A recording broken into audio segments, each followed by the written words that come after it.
Para sa maraming tagahanga, sina Elise Hoson at Makoy de Leon ay simbolo ng second chances na kapag mahal mo, babalikan mo at babalikan ka rin. Pero gaya ng ilang love story, hindi lahat ng pagbabalikan ay nauuwi sa panghabang buhay. Matapos ang ilang taong on and off relationship, pagiging magulang at mga kontrobersya, tuluyan na rin nilang pinili na tapusin ito na may respeto at dignidad. The Philippine Showbiz List presents detalye sa hiwalayan nina Elise Hoson at McCoy De Leon. Elise and McCoy's on and off relationship. Sa ilang taong tinakbo ng pag-iibigan nina McCoy at Elise, masasabing makailang beses din sinubok ang kanilang katatagan na paulit-ulit ding dumaan sa breakup. Ang dalawa ay nagsimulang magkahulugan ng loob nang magkasama sila bilang housemate sa Pinoy Big Brother Lucky 7 noong 2016, kung saan nakilala ang tambalan nilang Maclis. Naging isa sila sa mga pinakasikat na love team sa bansa, lumabas sa mga palabas at pelikula at sinuportahan ng maraming tagahanga. Ngunit sa kabila ng kilig at kasikatan dumating ang pagsubok. Nagkalabuan sila noong March 2018 at inamin nilang hiwalay na sila noong January 2019. Matagal sila naging tahimik tungkol dito at nagpatuloy sa kanilang career. Pero kinalaunan, tila love is sweeter the second time around para sa dalawa na nagkabalikan noong 2020 at ang pag-iibigan ay nagbunga sa pagsilang ng kanilang anak na si Feliz noong October 2021. Aminado si McCoy na hindi perpekto ang relasyon nila ni Elise pero desidido raw silang malampasan ang anumang pagsubok na madaanan nila. Ngunit hindi rin nagtagal dahil pagdating ng December 2022, lumutang ang mga balibalitang hiwalay na umano ang dalawa. Hanggang sa noong unang linggo ng January 2023, tuloy nang nilinaw ni McCoy ang mga espekulasyon sa pamamagitan ng kanyang Instagram stories. Inamin niyang sila ni Elise ay naghiwalay na, ngunit nilinaw niyang walang third party na sangkot at iginiit na pareho lamang silang napagod sa bigat ng emosyonal na pasanin sa kanilang relasyon. Malinaw para kina McCoy at Elise na muli nilang sinubukang itama ang takbo ng kanilang relasyon para sa kanilang anak. Muling nakita ng publiko ang tila pag-aayos ng dalawa. Bagamat mas naging pribado ang kanilang relasyon pagkatapos isilang si Feliz, may mga pagkakataong makikitang magkasama silang nagbabakasyon o nagpo-post ng family bonding moments. Gayunpaman sa isang panayam sa kalagitnaan ng 2024, ibinahagi ni Elise na pareho na silang nakapaghilom ni McCoy at may mas malinaw ng pananaw sa pagiging co-parents kay Feliz. Kinalaunan napansin na marami ang kawalan ni McCoy sa mga post ni Elise dahil ano pang maniwala ang ilan na maaaring hindi naging maayos ang takbo ng kanilang relasyon gaya ng inaasahan. Masasabing sadyang nakadikit na nga sa pagsasama nila McCoy at Elise ang intriga.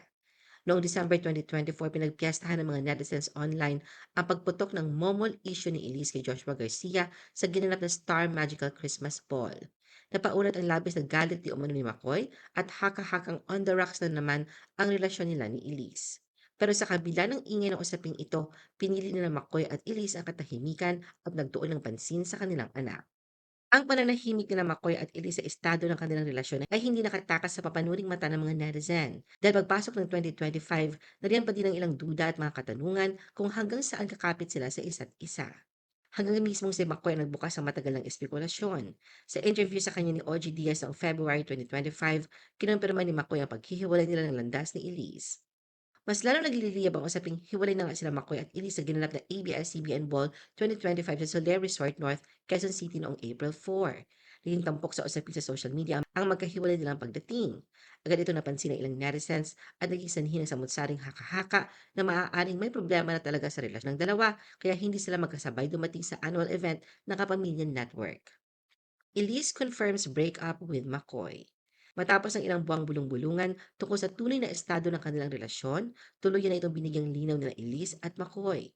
Sa Instagram, noong madaling araw ng July 25, 2025, isang joint statement ang inilabas ng dalawa upang i-anunsyo ang kanilang desisyon. Kalakip ng post ng isang video clip, nilalaman ng ilan sa mga pinakapaboritong alaala ni Elise kasama si McCoy at kanilang anak na si Feliz. Sa kanyang post sa Instagram, ibinahagi niya ang tungkol sa kanyang pinakamalaking pangarap ay makabuo ng isang pamilya matatawag niyang kanya, isang tahanan na puno ng pagmamahal at katatagan. Ayon kay Elise, ang pangarap na ito ay nagsilbing pundasyon at gabay ng kanilang relasyon ni McCoy sa loob ng mahigit 5 taon nilang pagsasama. Ipinonto niya na pareho silang nagsikap at kumapit sa relasyong mayroon sila. Pinanghawakan nila ang pangakong magmahalan, lumaban at manatili sa isa't isa. Sinubukan daw nilang dalawa ni McCoy na matupad ito sa abot ng kanilang makakaya. Ngunit dumating ang panahon upang pakawalan ng naturang pangarap. Kailangan na raw nilang matutong bumitaw, hindi dahil sa kabiguan, kundi upang bigyang daan ang kapayapaan, personal na paglago at paghilo. Binigyang diin din ni Elise na ang pagbibitaw ay hindi nangangahulugang nabigo sila dahil totoo ang kanilang pinagsamahan ni McCoy. Sa huli sinabi niyang ang kanilang relasyon ay nagbunga ng pinakamagandang biyaya sa kanilang buhay. Ang anak nilang si Feliz na siyang nagsisilbi pa rin tulay nilang dalawa kahit magkaiba na ang kanilang landas na tatahakin. Ikinuwento rin ni Elise ang isang simple ngunit makapangyarihang sandali sa tuwing yayakapin sila ni Feliz at sasabihin, "My family belongs to me." Para kay Elise, totoo ang salitang iyon sapagkat anuman ang pagbabago sa buhay, mananatili silang pamilya ni McCoy para sa kanilang anak. Si Feliz pa rin anya ang may-ari ng kanilang pagmamahalan bilang ina, ama at tahanan.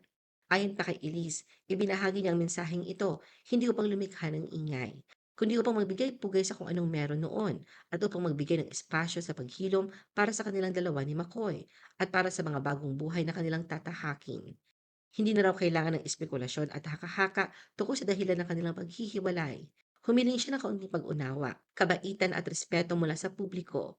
Anya ang paraan ng pag-alala sa kanilang kwento ngayon ay maaaring makaapekto sa kung paano titingnan ni Feliz ang kahulugan ng pag-ibig, pamilya at pagbitaw pagdating ng panahon.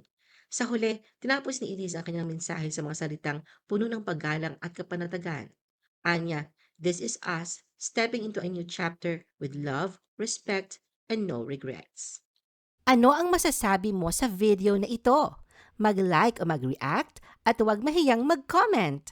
For our YouTube viewers, huwag kalimutan mag-subscribe at i-hit ang notification button. At para sa aming Facebook viewers, mag-like at follow sa aming Facebook page para updated ka sa mga showbiz chika. Thanks for watching!